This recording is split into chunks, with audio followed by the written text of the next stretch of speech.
Bright QT. Every student matters. Hello students. So let's start our new chapter, that is competition and contestations in democracy. Now before this students, you have learnt about the mechanism of power sharing in democracy. And you have learnt a lot of new things in that part, right? In democracy. Talking about the federal structure that is present in our country, the center-state relations, as well as talking about the decentralization part, right? That the process that took place in our country. Now here in this chapter, we are going to understand about the competition and contestations that is present in our democracy. Now, what do we understand by these two terms here? That is competition and contestations. It means that we are talking about the political parties. Now, definitely students, we are in our democracy, when dealing with competition and contestations, we must refer to the political parties in this context, right? So, in this chapter, we are going to talk about the political parties, their functions, their nature, meaning, as well as the different national parties and state parties that exist in our country. So, first of all, let us understand the necessity of political parties in democracy. Then we will understand the meaning of political parties. Now imagine students, how would our democracy look like if there were no political parties? In fact, why would we call our country as a democratic country when there were no political parties there? So here, first of all, let us try to understand that why political parties are necessary in democracy. So you must know that political parties are the lifeblood of a democratic polity. Now, why are we using the term here that is lifeblood? Have you heard the term democracy? Definitely yes. By now, you have understood the features of democracy. We have understood the important components of democracy, right? So, we all know that if there are no political parties, definitely it does not show the basic essence of democracy. So when we are linking democracy with political parties, it means that we are talking about one of the main features of democracy. Now, do you remember that, students? It was elections. Talking about the elected representatives. Now, in democracy, we all know that everyone has the right to vote, all the registered voters. Now, when we are talking about our country, so all the people who are 18 years or above have the right to vote, and each vote has equal value. Now, these votes, the votes that we are talking about, it is directly linked to the elections. Now, when we are talking about elections, it means that we are talking about political parties. So therefore, when we are talking about elected representatives, who are these people? These people are the members of political parties. Now this is the very essence of democracy, right or not? Definitely yes. So we can say that political parties are the lifeblood of a democratic polity.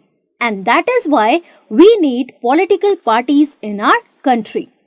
Now, whenever students, you will go around villages, right, in the countryside, if you are going to any particular village, and when you talk to people there, or when you hear these people talking, you will always see that these local people, they are talking about the workings of political parties. Now, every time you will hear them talking about what this leader has done, what that leader has done, right? They also criticize if there is any wrongdoing or any wrong thing happening in our democratic country, right? So they have the right to criticize, they have the right to talk about these political parties, they have the right to question these leaders whom they have chosen.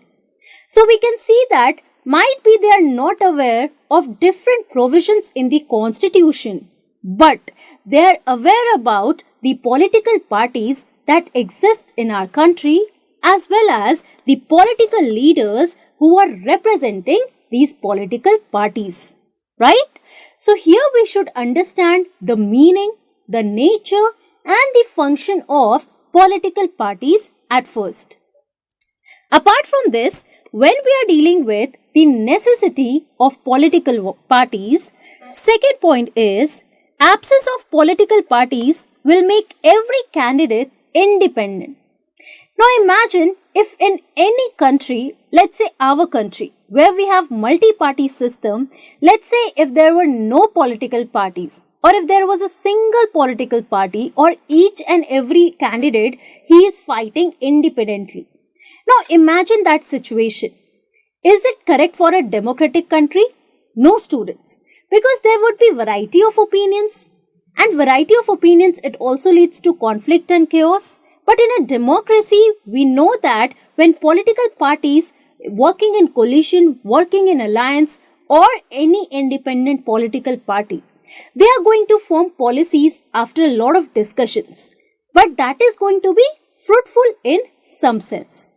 So here you have to understand the difference between the presence of political parties in a democracy and absence of political parties that will make every candidate independent and they would not be able to take any decisions in a fair manner. No elected representative would be responsible on how to run the country. Now imagine only one person is responsible for running the country. And he has to take all the loads, all the workings is under his hands. Now, is it a democratic country there? No, students. So, therefore, we need political parties involving a lot of members, right? And the last point here is rise of political parties is directly linked to the emergence of representative democracy. Definitely, students. Now, when we are referring to this term, that is representative democracy, what are we understanding by that? It means that in our country, we as citizens have the right to elect our representatives who are going to rule on behalf of the people. That is how democracy works, right? So definitely we can say that rise of political parties is directly linked with the concept of representative democracy. The most important point here, right? Now we have understood why do we need political parties. By now we have understood that concept. Let us try to learn the meaning of political parties as well as the nature of political parties. So political parties, what do we understand by that? A group of people who share common ideology and come together to contest elections and hold power in government, forming the ruling party.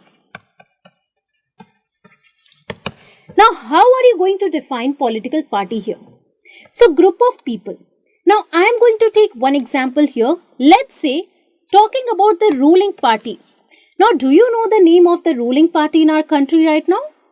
At the national level, it is BJP, that is Bharatiya Janata Dal Party, right?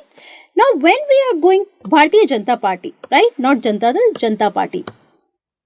Now, when we are talking about political parties, we are taking the example of BJP. In BJP, we know that there are a lot of people involved in this party, right? So, these group of people, they are coming together, they share a common ideology. Definitely, they are having a same ideology in order to avoid conflicts or chaos in decision making. So, they have common ideology, they are coming together, they are forming a party in order to contest elections. Now, this is how BJP came to power after contesting in elections and holding power in the government. Now, talking about the central level or national level, we have BJP, right? That is the ruling party. So, are you understanding the concept here? that is about the political parties, the meaning of political parties. So you have to define a political party in this manner. Now, parties are about a part of society and involves partisanship. What do you understand by this term that is partisanship here? So, partisanship or partisan basically is a person who is involved or inclined to a party. Inclined to a party, who favors a party, a person. A partisan is known as a person who is favoring or inclined to a party, right? Now, partisanship is basically a tendency where a person favors to a particular party, right? So, here we see that all these parties, be it BJP, be it the Congress party, be it the Bahujan Samaj Party, and so on. Other name is Samajwadi Party. These are the state parties also. So here we see that all these parties, they are a part of society and they are representing some values, right? Some ideologies that is common to the members of that particular party, right? So their views are inclined to their own party, right, students? So it involves partisanship as well. So meaning of partisanship here is inclination towards a party or inclined towards a view of their own party, right? They also have a set of policies and programs declared publicly by election manifestos. Now, when we are talking about these political parties, we know that they have some policies, they have some programs that they are going to show through these election manifestos during the time of elections in order to mobilize the supporters. So whenever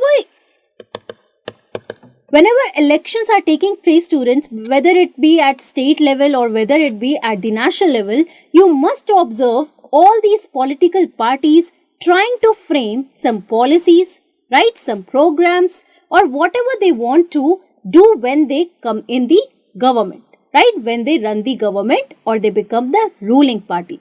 So all these policies and programs, they are declared publicly by the election manifestos. Each party has a different social base representing the interest and aspirations of a part of the society. Yes, students. Now, when we are talking about any political party, be it BJP or Congress here, again taking their examples, so all these parties or Communist Party, any party you can take here, all these parties, they have a particular social base that they are representing. Now, again, when we will talk individually about all these political parties, we will learn their ideologies. So here, let's say when we are talking about BJP, they support the concept of Hinduism or Hindutva, right? Now, when we are talking about Congress, they talk about secularism, they talk about various other ideologies, and they are also representing a certain section of society, right? And that is how they become the part of society, and it involves partisanship. A party is known for its ideology, programs and policies and the section of society whose interests it represents.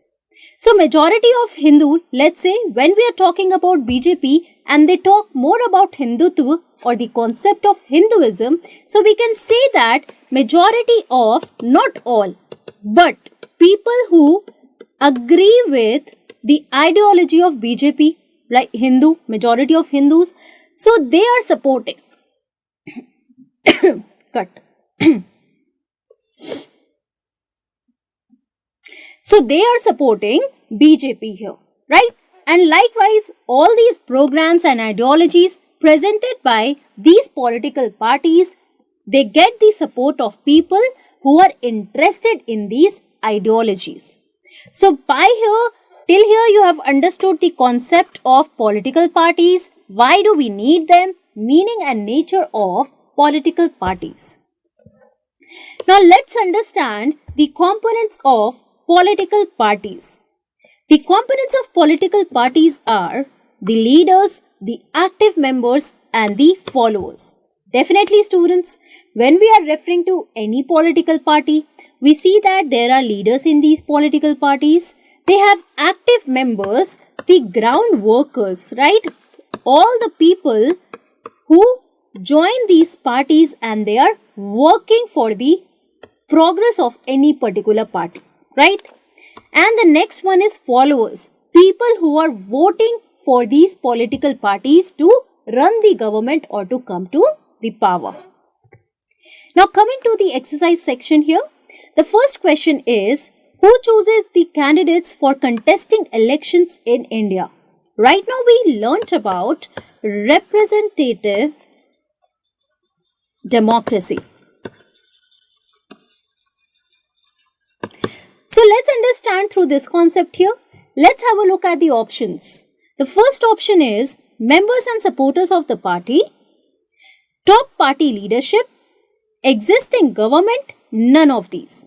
Now again, let's go back to the question here, students. Who chooses the candidates for contesting elections in India?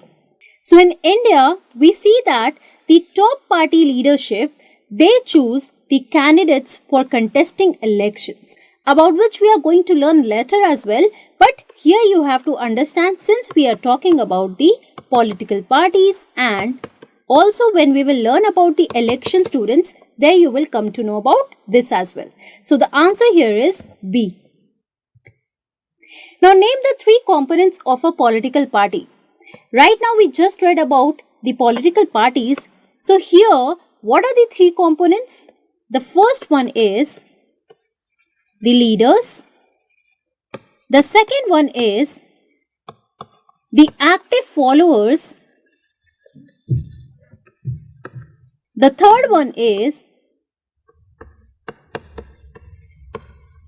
here you have to write the active workers, not followers, active workers, and the third one is the followers. So these are the three components of political parties. Definitely they consist of leaders, right, different members, active workers, or we can say members. Let's not getting very specific here, active members, because when we are talking about the members, it includes all the people working for the party, and the third one is the followers, right? So these are the three components of a political party. Now the next question is, define a political party. Now when we are talking about a political party, it means that we just have read group of people sharing. Now just remember the keywords here, students. Now first keyword is sharing common ideology, right? That come together. They are coming together to do what? To form government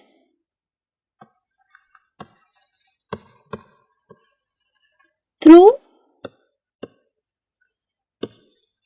contesting elections. So, this is how you are going to understand the whole concept of political party. Group of people sharing common ideology, coming together to form government through contesting elections. Right? The complete definition of a political party.